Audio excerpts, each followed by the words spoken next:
Bom, nós vamos falar agora sobre a questão do gênero na política global, baseado no livro The Globalization of World Politics, que é uma introdução às relações internacionais, a globalização das políticas mundiais. Um livro de John Bowles, Steve Smith e Patricia Owens. Esse tema da política mundial de gênero, do gênero na política mundial, aparece no capítulo 15 e tem por objetivo introduzir a questão do gênero para nos ajudar a compreender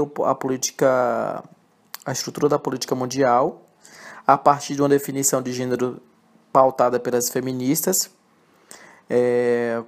reconhecendo como uma estrutura desigual de relações de poder em todas as esferas da sociedade, em que coloca a mulher em situações de desvantagem em relação ao homem.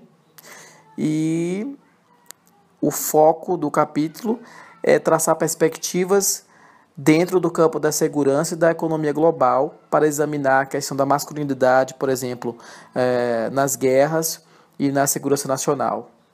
E tentar compreender por que a mulher esteve tão mal representada, pouco representada nas posições de poder, nos sistemas militares e de política mundial, né? E para compreender isso foram criadas várias teorias do feminismo que vão definir a questão do gênero como o ponto central de discussão e de análise dessa subordinação da mulher e dessa diferenciação. É importante entender que aqui não está se falando de um movimento feminista, né? Porque, na verdade, o movimento feminista foi importante porque foi lá nos anos 60 e 70 que criou, né, uma disciplina acadêmica do feminismo. Então, essa perspectiva feminista evoluiu no tempo e, inclusive, na década de 80, ela conseguiu chegar no auge da discussão da agenda internacional. Inclusive, isso aconteceu logo após a Guerra Fria, porque foi na Guerra Fria que os conflitos entre Estados Unidos e União Soviética dominaram a agenda internacional e colocaram várias discussões, como as relações econômicas e as organizações internacionais também, os movimentos sociais e os atores não estatais também tiveram um grande espaço de discussão na agenda internacional. E então isso faz-nos compreender que a globalização, ou seja, a política internacional é muito mais que uma relação interestatal como nós vemos no sistema de relações internacionais. E aí foi muito satisfatório para a discussão do feminismo também, porque veio muito mais compatível, né, e à tona para discutir essas questões, inclusive por uma insatisfação da forma como a política internacional situa a mulher, pois ela pouco foi ouvida, não teve participação, né, nas discussões de poder, inclusive mesmo pouco ouvidas também pelos líderes militares, né? Então a mulher teve pouca voz todo esse tempo e a única forma que ela tinha de participação era muito ínfima. E era mais como mulheres, como coadjuvantes, esposas de diplomatas, como babás, né, que acompanhavam essas viagens essas viagens internacionais de reformulações políticas, né, dos tratados e todos os sistemas internacionais, e também, infelizmente, como um tráfico de prostituição também. Então a mulher foi muito pouco participante, né, das discussões internacionais por uma imposição. Mas, ou seja, as feministas obviamente não se debruçam somente na questão do sistema internacional, porque se percebe que a existência dessa subordinação das mulheres se dá em diversos degraus da sociedade, né? E a intenção das feministas é, inclusive, enxergar, entender como, né, superar essa questão da subordinação em todas as esferas da sociedade. E para conseguir isso foram traçadas essas diferentes teorias feministas, entre elas estão aí a política liberal feminista, a marxista, a socialista, a pós-colonial e a discussão feminista pós-moderna também. O que cada uma delas diz sucintamente? Vamos lá. A teoria feminista liberal, ela acredita que removendo obstáculos legais, né, poderia então superar a questão da subordinação das mulheres, né, nas relações de poder, né? E inclusive isso se aproxima um pouco da questão pós-liberal, porém de uma maneira um pouco diferente, porque a teoria pós-liberal ela entende, ela enxerga uma estrutura muito mais profundamente enraizada de patriarcalismo em todas as sociedades. Então, somente remover obstáculos legais não é o suficiente para remediar, para resolver essa questão da subordinação, né? Outra teoria também é a teoria marxista e socialista. Essas duas teorias feministas, elas explicam muito mais a questão da subordinação nas relações de mercado de trabalho, que, né, em toda a sua história, oferece muito mais prestígio para o trabalho público, na esfera pública, mas para homens em desvantagem para as mulheres, inclusive também estuda a questão de que as mulheres sempre estiveram em relações de trabalho não pagas, né, ou mesmo na situação de trabalho pagas, foram mal remuneradas, né, nos trabalhos principalmente domésticos também, até inclusive os trabalhos domésticos, sempre lhe foi imposto um fardo duplo de trabalho, que é cuidar da casa e também trabalhar. Já as teorias pós-colonial e a teoria pós-moderna, elas acreditam que não se pode generalizar a mulher, né? Porque a mulher, ela está a subordinação, a experiência de subordinação da mulher, elas estão aí encunhadas em processos diferentes de tempo, de lugar também, e que depende muito da questão de classes, de raça, inclusive principalmente de gênero. Ou seja, a gente pode entender que todas essas teorias elas se debruçam na categoria, no gênero, na questão do gênero, como uma categoria importante de análise para compreender essa subordinação, né, das mulheres em todas as sociedades. E quando a gente fala de gênero, a primeira coisa que vem na nossa cabeça é uma denotação biológica de sexo de indivíduos. E o que as feministas vêm defendendo ao longo do tempo é diferentemente disso, que é o quê? A questão do gênero como uma construção social e cultural, que as características elas variam ao longo do tempo e também por determinados lugares. Então, quando nós pensamos nas características, por exemplo, de poder, autonomia, racionalidade, né, e de trabalho público, a gente associa automaticamente a masculinidade, né, como uma representação do homem, né, do que é o homem de verdade. E o lado oposto disso, as características de fraqueza, de dependência, emocionalidade e de situação assim privada, né, de importância privada, sempre foi associada na questão do feminino.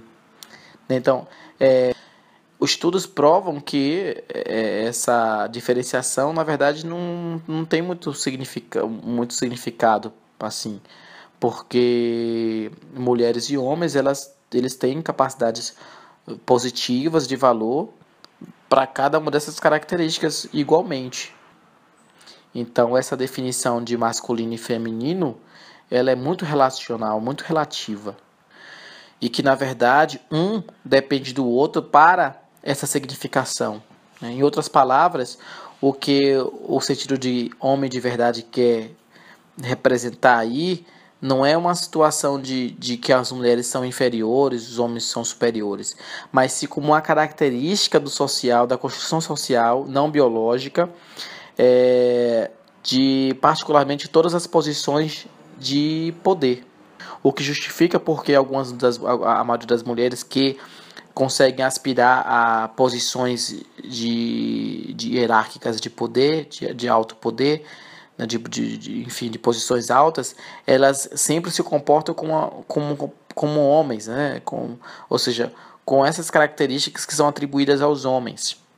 E, de certo modo, as feministas, elas meio que concordam com esse tipo de pensamento, com esse comportamento, pois para elas também é necessário que as mulheres e homens tenham esse comportamento de sucesso na formulação de política internacional, porque são características inerentes importantes para essas posições de poder. As características de poder, autonomia, racionalidade, elas são identificadas como masculinas, mas na verdade são importantes para a valoração das políticas de estados, né, e essas posições hierárquicas de poder. Ou seja, gênero é muito mais que uma característica pessoal e biológica. Essas características, né, geralmente desiguais, elas são totalmente possíveis tanto para homens quanto para mulheres, numa estrutura de relações de poder. Então, a questão feminista é se preocupar com onde estão as mulheres, em que estratificação social elas estão posicionadas, estão situadas, já que somente 10%, né, das cabeças aí mundiais, de discussões mundiais, são de mulheres, e a maior parte toda é ocupada por homens. E os limites de posicionamento das mulheres na política global é mais nos papéis de trabalho de secretárias, né, de domésticas, enfim, ou mulheres de diplomatas, no caso das relações internacionais, de política internacional, né? Então isso mostra como é vital para a mulher ela posicionar as suas atividades, os seus papéis numa política que proporcione para ela, né, uma posição de igualdade com os homens. Mas somente tornando as mulheres visíveis não vai explicar essa desproporcionalidade, né, de baixa remuneração ou de ocupações não remuneradas, né? Ou seja, é preciso compreender as teorias do feminismo, né, para que se possa estruturar, né, formas de como minimizar, de como acabar, de como superar essas questões de diferenciação, essas questões que estão atribuídas ao gênero, né? Enfim, todos esses arranjos sociais institucionalizados que se estruturaram para contribuir com a subordinação das mulheres como grupos de desvantagens. Então, a teoria do liberalismo feminista é uma dessas variáveis de teorias das mulheres, teorias feministas, que trata mais o aspecto da subordinação das mulheres, investigando que os problemas dessa diferenciação se dão pela própria desigualdade entre mulheres e homens, inclusive nos direitos humanos que são violados desproporcionalmente para as mulheres, como, por exemplo, a discussão do tráfico e estupro nas guerras, enfim. No caso, o feminismo liberal, elas olham para as mulheres, para a política global, né, e observa como essa presença da mulher poderia afetar a formulação da política internacional. E elas se perguntam como um mundo com mais mulheres em posições de poder poderia ser ou poderia parecer, né? E muitas feministas das relações internacionais também desacordam um pouco com o feminismo liberal, porque o que elas notam recentemente, inclusive na teoria pós-liberal do feminismo, é uma ênfase na questão do gênero, da desigualdade de gêneros, que continua a existir em sociedades que as mulheres atingiram um patamar, de igualdade legal e formal de poder, né? Então, essa questão da desigualdade de gênero continua persistindo. Então, isso não explica suficientemente, né? Então, elas sugerem, as pós-liberais, sugerem que a gente olhe mais profundamente para a hierarquia de gêneros para explicar essas desigualdades. Então, a teoria pós-liberal da feminista, ela se aproxima mais das discussões do marxismo, do construtivismo social e do pós-modernismo também. Embora continue ainda se evidenciando aí como ponto central a questão do gênero também. Bom, então, o construtivismo social feminista estuda o processo de como o gênero influencia na política global e usa o construtivismo feminista para analisar o tratamento do trabalho doméstico nas leis internacionais. Desde sempre, o trabalho doméstico foi imposto para as mulheres. E abriu-se aí um debate para regularizar esse tipo de trabalho de baixa remuneração ou de não remuneração, que inclusive desqualificam como o trabalho doméstico não sendo um trabalho de verdade. E esse pensamento tem se reproduzido na esfera privada também. Já o feminismo pós-moderno, né, ele foca mais nas relações entre conhecimento e poder, que quer dizer que quem constrói mais conhecimento consegue chegar ao poder. E o que se sabe também através do pensamento pós-moderno feminista é que os homens sempre foram reconhecidos como os grandes sábios, né? Ou seja, a construção de conhecimento sempre esteve baseado na esfera pública como pertencente ao homem, ou seja, baseado no homem, né? E as mulheres não têm sido vistas, né, como grandes sabedoras também, sábias e produtoras de conhecimento.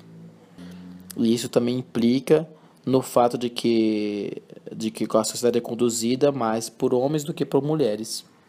Inclusive, para comprovar isso, foi feito um teste de análise, né, na revista The Economist, que os britânicos prestigiavam semanalmente nos jornais capas, né, de grandes negócios políticos. E foi concluído que a revista The Economist ela estava saturada com o significado de masculinidade e que a questão das mensagens de gênero subliminares eram codificadas nos jornais de modo a intencionar, a dar a intenção de modo a colocar as intenções dos autores uma visão mais política do gênero que estava pautada sobre a masculinidade. As feministas pós-coloniais focam nas relações coloniais de dominação e subordinação, que eram estabelecidas lá na Europa imperial das décadas de 18 e 19, nos séculos 18 e 19. E as pós-colonialistas discutem que essa relação dominante continua persistindo ainda em tempos atuais. Bom, agora finalmente vamos para a questão da segurança pautada através da discussão do gênero. E então tentar quebrar esse paradigma, esse mito da proteção, né, que nós chamamos de proteção. Nós sempre vimos o homem como provedor da proteção das mulheres, das crianças, das pessoas que não têm possibilidade de se proteger. É dessa forma que nós vimos, né? A questão do homem e da mulher aí, relacionadas à segurança, às guerras, enfim. E um grande mito que foi construído também foi que, na história, de que os homens deveriam lutar para proteger as mulheres e crianças. E foi através dessa história aí que se conseguia recrutar muitos civis, né, para combaterem aí nas guerras, com essa história essa questão aí da proteção. Isso configurou também numa maior população de refugiados compostos por mulheres e por crianças. Mas o que acontecia é que quando as mulheres, né, em seus trabalhos aí domésticos eram forçadas a se refugiar, né, para os campos, a sua vulnerabilidade, né, e também das suas crianças aumentavam. E em tempos de guerra, as mulheres eram particularmente sujeitadas ao estupro e à prostituição. E o estupro não é uma questão de acidente de guerra que acontecia por uma questão aí do homem, da mulher, sexual, não. Era, na verdade, uma estratégia militarmente sistemática, o que estimava cerca de 20 mil a 35 mil mulheres estupradas durante a guerra, por exemplo, na Guerra da Bósnia e na Guerra da Herzegovina. Na Bósnia, as mulheres o estupro, aliás, era associado como uma política, né, de limpar, política ética de limpeza. E o que? A estratégia incluía forçar a gravidez, né, para fazer o que? Para fazer de Bósnia mais Sérvia, né, que é um outro estado, implantando o que? Bebês sérvios, bebê de outro estado, nas mulheres de Bósnia. E, enfim, isso acontece em diversas outras guerras. E essa história aí, essa questão aí do estupro, é uma evidência de que há um mito aí nessa questão da proteção. Mas esses mitos não eram muito legitimados na questão da superproteção, né, da mulher. Isso não se olhava muito para essa questão. E isso aí nos ajuda a compreender um pouco dessas relações de gênero desiguais, do que é da significação do que é protetor e protegido, nessa relação de protetor e protegido. O que legitima o quê? Práticas, atividades militares que escondem um aspecto negativo da guerra para a civilização. Outra forma também muito desagradável, inclusive institucionalizada e permitida por estratégias, né, assistidas aí pelos estados, é a política de serviços, no caso sexuais, que colocavam mulheres nos campos de batalha como uma mera forma de prover uma hospitalidade, um clima, né, de hospitalidade para as tropas, né? Por exemplo, as tropas americanas que recebiam coreanas do sul,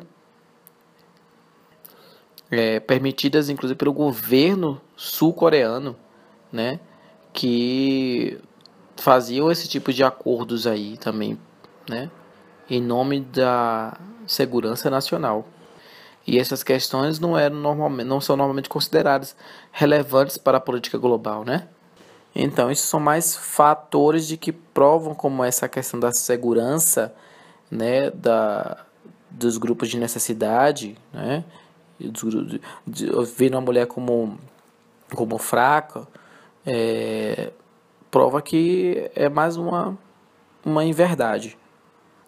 E essa questão também do gênero recaía assim sobre os homens, só que de uma outra forma. Então, os militares, eles eram praticamente forçados, né, não necessariamente forçados, mas guiados a servirem como soldados nos campos de batalha.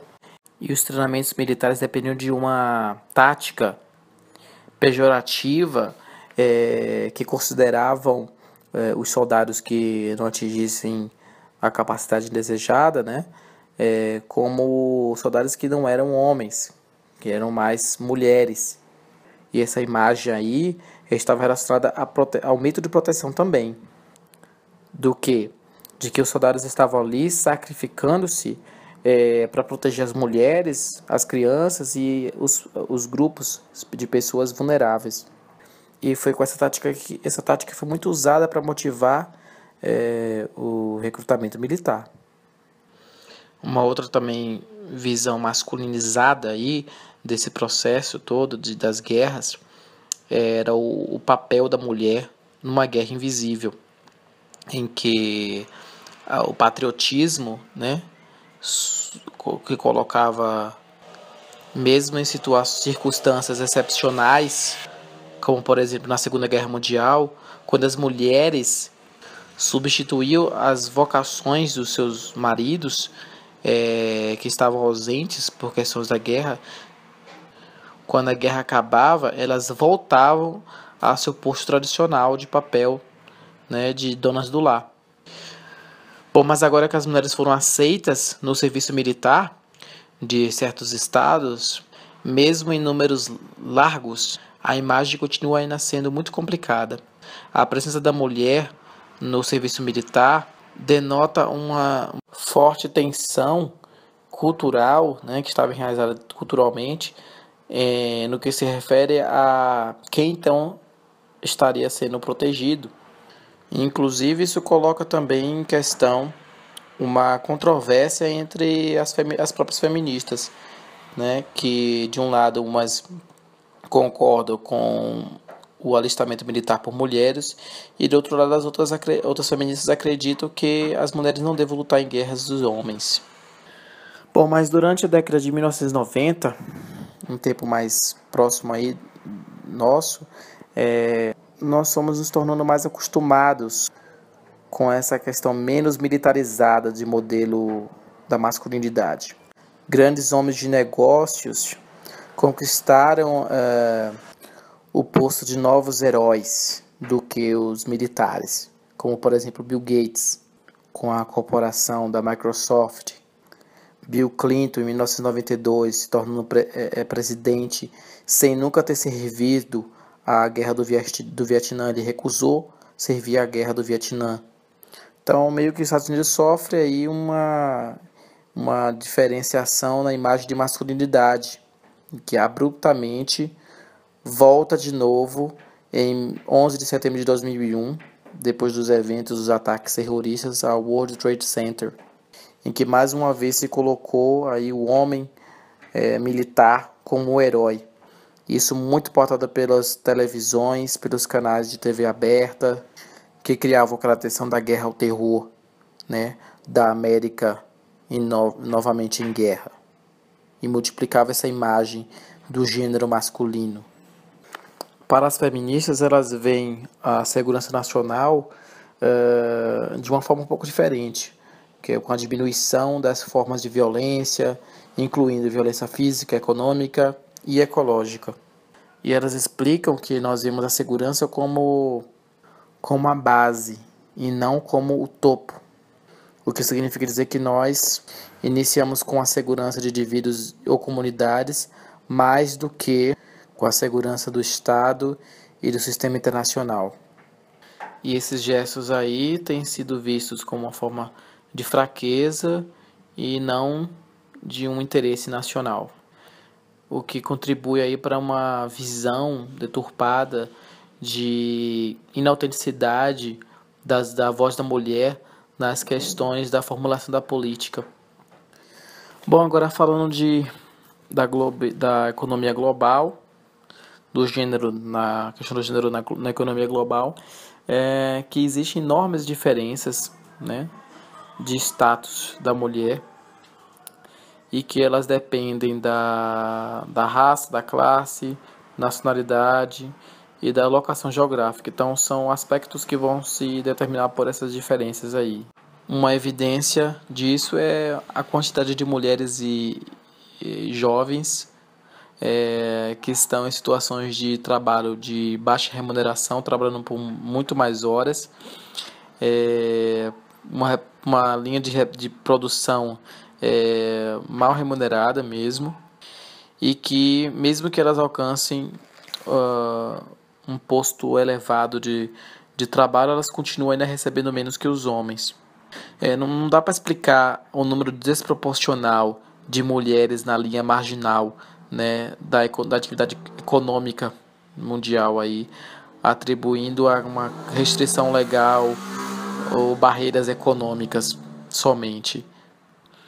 E mesmo que essas barreiras legais da diferenciação de sexos, de gêneros, foram rompidas aí ao longo do tempo, ainda continua havendo esse distúrbio de desigualdade na estrutura da economia global. E por quê? Então as feministas elas olham para essas estruturas como uma divisão do gênero de trabalho e abre aí uma discussão da fundação histórica, da fundamentação histórica da divisão de trabalho por gênero. E para isso, aí, voltando para o século 70 aí da Europa, com a definição de homem e de mulher de forma polarizada nas formas de divisão de trabalho pautadas no capitalismo. Foi de lá que surgiu o termo housewife, ou seja, donas de casa, né? Descrevendo o trabalho da mulher como uma esfera privada, doméstica, reforçando a dimensão do gênero aí estabelecido. E isso se centrava nessa definição de masculinidade, feminilidade e capitalismo. Era dessa forma que se arranjava no sistema de divisão de trabalho. E mesmo assim, algumas mulheres elas realizavam trabalhos fora de casa, trabalhos remunerados, e já havia uma naturalização, uma institucionalização de que o trabalho natural, o trabalho doméstico era natural das mulheres, o que fazia com que a sua segurança econômica e autonomia também caísse muito e dependesse muito mais dos homens. Então, como resultado dessas expectativas de papéis de trabalho, quando as mulheres elas entravam no trabalho, elas eram desproporcionalmente escalonadas em situações profissionais que lhe limitavam a papéis de babás, aos papéis de serviços sociais, educação primária, ou no trabalho industrial leve, de maquinário leve. E as mulheres escolhiam essas ocupações não baseadas na racionalidade de mercado e na maximização de benefícios, mas pelos valores e expectativas como mães e cuidadoras do lar. E essas ocupações de desproporcionalidade mais preenchidas por mulheres tendiam a baixa remuneração, o que contribuía também para uma duplo fardo. Elas ocupavam mais predominantemente as zonas de trabalho têxteis e eletrônicos, onde essas indústrias elas empregavam as mães solteiras não casadas, que podiam alcançar um alto nível de produtividade por baixo custo. E frequentemente elas eram demitidas quando elas se casavam ou ficavam grávidas. O que se acreditava é que as mulheres elas tinham uma capacidade natural por trabalhos que envolvessem mais paciência, que exigissem mais paciência, né? Por isso elas caíam nesses trabalhos mais têxteis, mas que para eles eram as melhores para costura, por exemplo.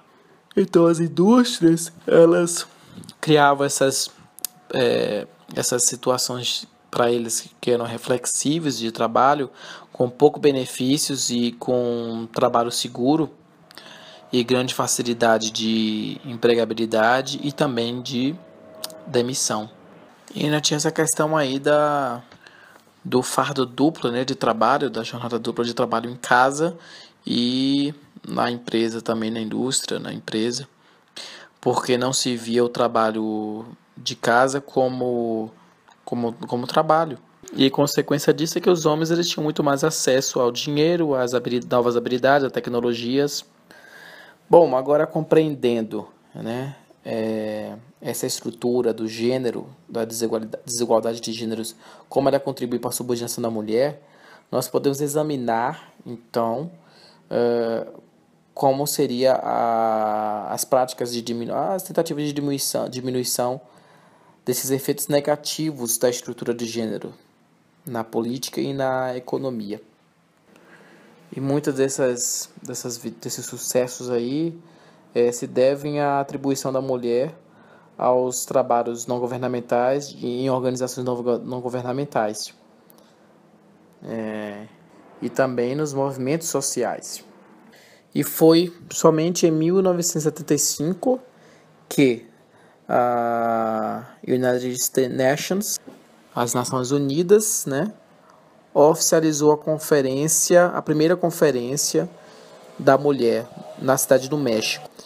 E essa foi uma das primeiras séries de conferências intergovernamentais oficiais das Nações Unidas para colocar a questão da mulher na sua agenda internacional. E assim analisar os impactos da política econômica global, focando na mulher. Outro ponto importante também foi a adoção do Gender Development Index, o GDI, pelo Programa de Desenvolvimento Humano das Nações Unidas em 1995, que formulava políticas de apoio às mulheres. Enfim, muitas dessas discussões das Nações Unidas, essas conferências, eram resultados aí das agendas feministas que baseavam ideias que nós discutimos agora aí, né? Entre elas, as estruturas políticas hierarquizadas, que colocavam a mulher em situações de desvantagens. E por fim, então, podemos concluir que o número de diferentes correntes teóricas das feministas, introduzidas nesse capítulo 15, nos faz compreender de maneira mais vasta, a definição de gênero e entender que as mulheres não têm sido visíveis na política global, tanto economicamente quanto na toda a sociedade, porque quando relacionada ao homem ela sempre esteve em situação de desvantagens.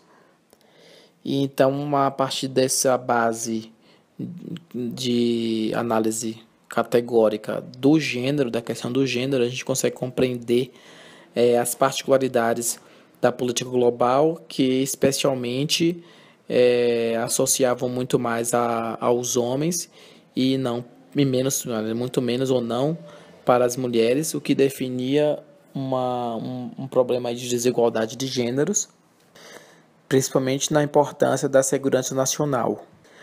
As famílias também pontuaram sérias divisões no mercado de trabalho, que se davam pela diferenciação de expectativas sobre o posicionamento de papéis das mulheres e dos homens no mercado de trabalho, em que as mulheres também estavam situadas em situações de baixa remuneração e desvantagens, inclusive para ascender a postos de trabalhos altos. E mostra também nesse capítulo uma diferenciação de pensamentos das diferentes concepções de discussões teóricas do realismo, do liberalismo, do marxismo, enfim, do construtivismo também, do pós-modernismo, pós-colonialismo, e que todas essas questões envolvem sobre a lente sensível da questão do gênero como forma de diferenciação e subordinação das mulheres. E é isso mais ou menos que esse capítulo fala. Tchau.